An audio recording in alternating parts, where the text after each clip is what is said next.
Speaking of my parents, I know this next one very well, being the daughter of a sheriff's deputy. Interacting with police safely while maintaining your rights can be a bit of a challenge. Former corrections officer Andrew Johnson helps make it clearer in his next presentation on Am I Being Detained? Please help me welcome him. Thank you.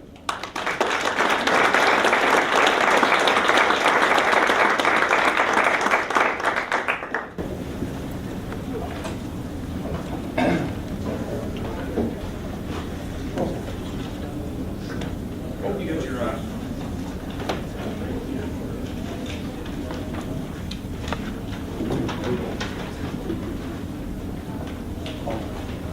Am I being detained?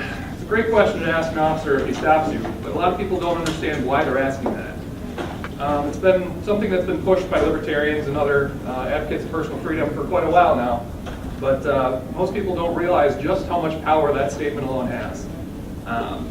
It presents a situation where the officer understands that you know your rights and can't abuse them.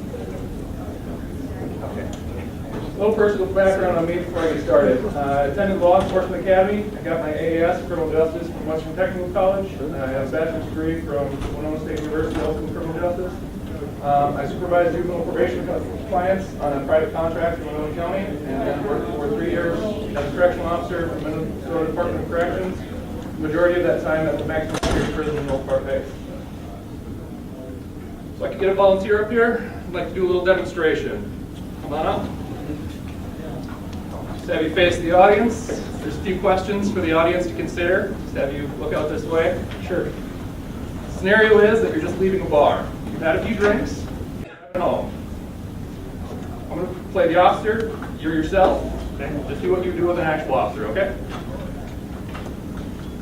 Pull you over. Could you roll down your window all the way and turn off the radio for me? Sure. Why didn't you stop right away when I turned my lights on? What? I don't know. I thought I did. You know why I stopped you? I don't know. Was I speeding? Yeah, you were going pretty fast. You know how fast you were going? Yeah, I think the speed limit. Yeah. Would you mind stepping out of the vehicle for me? Sure. Okay. Actually, could you pop the trunk for me real quick? Purposes of demonstration, I'm going to say yes. Sure. What I would do would be like,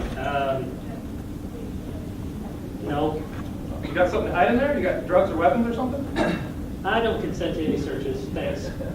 Answer. Okay. Have you had any drinks today? Sure, a couple. Couple drinks? Yeah. Yeah, sure. Do you mind doing some sobriety tests for me? Not a problem. Okay. Just follow my finger real quick. Just move your eyes. Don't move your head. You understand? Yes. Okay, it appears you're somewhat prepared to blow into this breathalyzer for me. Okay. Looks like you're intoxicated. It looks like you're going to jail. All right, you can have a seat. Thank you. Some things to think about. Did he incriminate himself? Yes. Yes, he did. Did he violate any laws while dealing with the officer? No, he did pretty good on that. Did he consent to things he didn't have to? Yes, on a number of occasions. Did he allow the officer to abuse his rights? Now, I didn't do anything outright abusive, but there's a lot of things he did agree to do that he really didn't have to do. And I'll talk about those in 2 minutes here. To stop somebody, a police officer needs reasonable suspicion. Just to define that real quick, the officer has to have a reason to believe criminal activity is at hand. Now that just can't be a hunch. He has to have something articulable. He has to have some belief that, a reasonable person would think that there's a crime being committed. For example, an officer's driving down the street and sees someone climbing into a window into a house. A reasonable person would believe it's probably breaking in. It's possible you just lock yourself out, need to get back in your own house. Not very likely. So it'd be reasonable for the officer to stop that person. The other thing I need to define here is probable cause. The officer has to have specific and articulable facts that a crime was in fact committed. So back to my example. We stopped that person climbing in the window, found out that they didn't live there. Now he has probable cause to know that he's breaking and entering and could arrest him. Just to continue on that train of thought, the case Wren versus the United States clarify that any traffic offense committed by a driver was a legitimate basis for a legal stop. So that means you're driving down the road, you swerve over the center line, cop can stop you for that. It's not, I mean, it's a crime, but it's not a major crime. But you can stop you for that, even if the reason was pretextual. So let's say the officer was out in the middle of the night just looking for drunk drivers. Even if that's his sole intent, just swerving over the center line is legal for him to stop you for that. So what are you required to do when stopped? A lot of people don't realize if you're comfortable, for example, you don't know if it's a real police officer or if you just don't feel safe at the location, you don't have to stop right away. You can drive until you're at a safe location. Your best course of action, if you're going to do that, would be to call dispatch so you don't get, pulled out of your car at gunpoint for fleeing. But if you're going to do that, you can call dispatch, advise them what you're doing, get to a safe location. The other thing that you need to do is identify yourself truthfully. Those are basically the only two things you have to do when you're pulled over. Don't lie about your identity. You will get charged with obstruction. You do have to identify yourself truthfully. Do I have to answer the officer's question? No, absolutely not. You do not have to answer anything an officer asks you when you're pulled over. Fifth Amendment to the Constitution says that you do not have to incriminate yourself. Anything that an officer asks you, you just don't have to answer. Also, the Sixth Amendment to the Constitution basically says you have the right to an attorney present when questioned by police. Now, the case Miranda versus Arizona clarified that this right came into effect basically once you're placed under arrest. So if you're just pulled over on the side of the street, an officer doesn't have to read you your rights at this point. He can just ask you any question he wants, but once again, you don't have to answer it. The best course of action is to just say, I will not answer any questions without an attorney present. Anytime an officer is asking you a question, he's fishing for evidence. For example, in that scenario, if the officer asks, do you know why I stopped you? If you say yes, you've admitted guilt. If you say I was speeding, you've admitted guilt. Even if you say I don't know, well, now they can use that to discredit your testimony later. Well, you didn't know at the time why the officer pulled you over. Now, if you say in your court hearing, well, I thought that you pulled me over for this, well, now you told conflicting stories. So your best bet is just to say, I will not answer any questions without an attorney present. Do I have to consent to any searches of my person or vehicle? Absolutely not. Most people know that in your own home, a police officer needs a warrant to come in and search. Even if your vehicle's on public property, you can still decline the search. Fourth Amendment to the Constitution provides protection against any unreasonable search and seizures. An officer needs probable cause to search you. There are a few exceptions to that, such as the Terry versus Ohio case, which basically stated that if an officer has reason to believe you have a weapon, he can pat you down just to make sure you don't. And for that reason, even if you don't consent to a search, never resist. Just comply with what the officer is directing you to do. Because there are some cases where even if you don't consent, they can still search you. But your best response if they ask to search anything is to just say, I do not consent to any searches. Am I being detained? Fourth Amendment regarding search and seizure also pertains to seizure of people, which is commonly known as detention. The Supreme Court has ruled that for an investigative stop, you can be detained as long as the officer needs to investigate whatever crime he's investigating at the time. Up on the slide, in assessing whether detention is too long in duration to be justified as an investigative stop, we, the Supreme Court, consider it appropriate to examine whether the police diligently pursued a means of investigation that was likely to confirm or dispel their suspicions quickly, during which time it was necessary to detain the defendant. Now, court cases have varied on how long that amount of time is. It varies depending on the circumstances of the stop. But basically, if you ask the officer if you're detained and he says yes, it puts him in a position where he has to decide, do I have grounds to keep this person here? They have to decide whether it is absolutely necessary to have you stay at that location for them to continue investigating. If they say, no, you're not being detained, you should immediately ask, am I free to leave? If they say you're not free to leave, despite what they said earlier, you are being detained. Anytime the police officer tells you you're not free to leave, you're being detained. So if they've already said you're not being detained, but you're not free to leave, ask them why you're being detained. If they can't come up with an answer, well, I guess that's on them because they're violating your rights. Void obstruction. Those four things will almost certainly end up with you getting charged with obstruction. You should always comply with police directives, do not lie, do not physically resist, and do not interfere with officer actions. That's not to say you have to comply with anything they, if they're asking you questions or asking you to do searches. But like I said earlier, just say, I will not answer any questions without an attorney present. I do not consent to any searches. Excuse me, what is directives? What do you mean by that? Comply with directives? Say there's a situation with a weapon, perhaps you're involved, perhaps you're not. And the officer says, get down on the ground. If you don't, for officer safety reasons, you're considered a threat and you're obstructing him in the legal course of action. Does that make sense? Okay.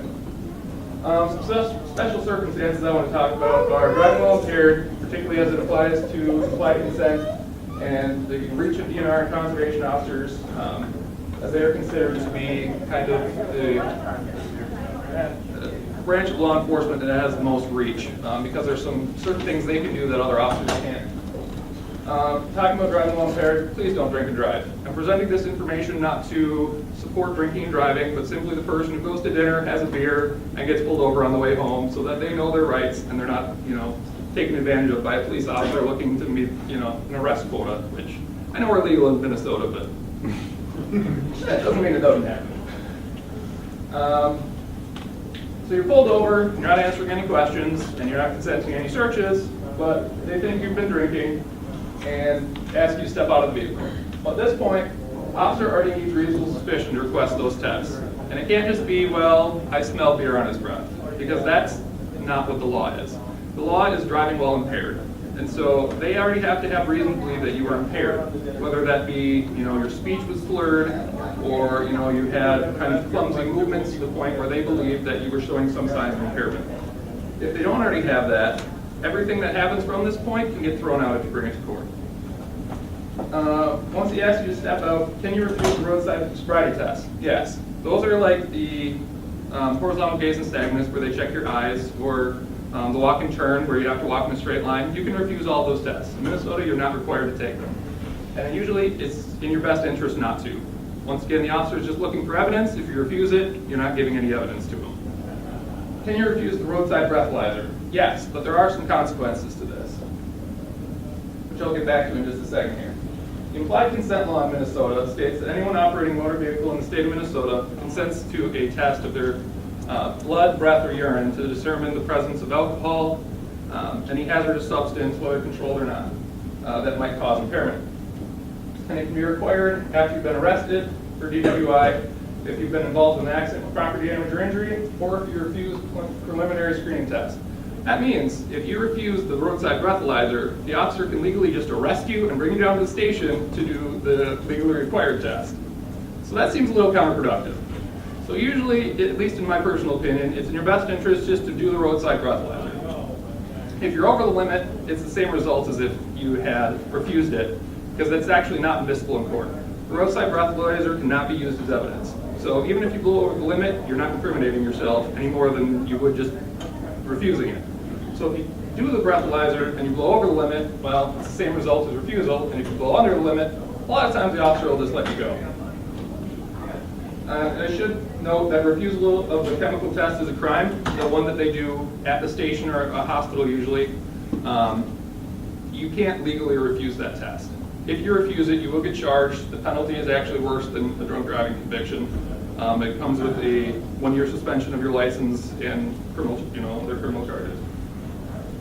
DNR conservation officers and game wardens. Do you have to show them your hunting or fishing license? Yes. Pretty much wherever you are, if they know you've been hunting or fishing, they can ask for your license. You have to show it to them, or you can ticket you. Can they come on private property without consent? Yes. There's an interesting exception to private property laws as far as the Fourth Amendment comes when it comes to open fields. Basically, open fields are any area that's not immediately surrounding a dwelling. So, if you have some woods or some, farm fields out behind your house, anytime a DNR officer can come onto that land, the idea being that they need to be able to enforce, hunting laws as far as baiting and things. Here's just a little table as far as when they can stop you and request your hunting or fishing license or search. As you can see from the stop and request hunting and fishing license, basically anywhere other than in your own home, they can stop you to ask for your hunting or fishing license. As far as searching goes, if you're in a vehicle, whether it be a boat or car, if they have evidence that you placed any sort of fish or game into your vehicle, they can search it. Now, the idea being that they're searching for violations of hunting or fishing laws, but anything they find in that search is admissible in court, so you can be charged for it. Say they find drugs in your car when they see that you had, some pheasant in the back seat that you just shot. The Supreme Court has ruled that an ice house has the same expectation of privacy as a home. So they cannot search that unless they have a warrant, consent, or probable cause. So if a DNR officer says, I'm going to search your ice house, well, ask for that warrant, because they can't be in there otherwise. And once again, in your home, they have to follow the same rules as all other police officers. They have to have a warrant, consent, or probable cause to come in and search. Once again, with open fields, it's the same as being able to come onto that property since they're already there and they can legally be there. They can also search it as much as they want to. So in conclusion, when you're stopped by a police officer, remember those 4 phrases. I will not answer any questions without an attorney present. I do not consent to any searches. Am I being detained, and am I free to leave? Now this does 2 things. One, it makes it very clear to the officer that you know your rights and that he can't abuse them. And for 2, if he does abuse your rights, it'll make it very clear to a court what the officer did was not consensual, because you made that very explicit. If you feel your rights have been violated, request an internal investigation. I know a lot of people are a little cynical about a police agency's willingness to police their own. I can tell you from experience, there are a lot of agencies that actually do take these internal investigations very seriously, and they will discipline their own if there's been a rights violation. If you don't feel that that sufficed, you can always report it to another agency. Say that the officer involved was a municipal officer for your local city, report it to the county sheriff. A lot of times, if it's not the same agency, they will be more willing to look into the situation. And if that still doesn't suffice, contact a civil rights attorney.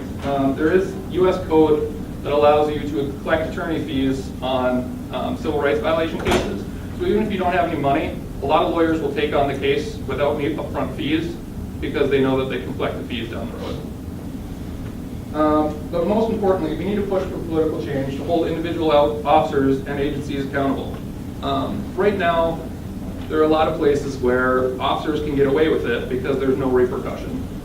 The agencies they work for aren't overseen by politicians that are willing to, enforce the laws that are in place when it comes to civil rights violations. And if we get politicians in place, city mayors, governors, whoever's overseeing these police agencies, who will actually hold, the police chief or the sheriff accountable, well, now he's going to have to hold his officers accountable as well.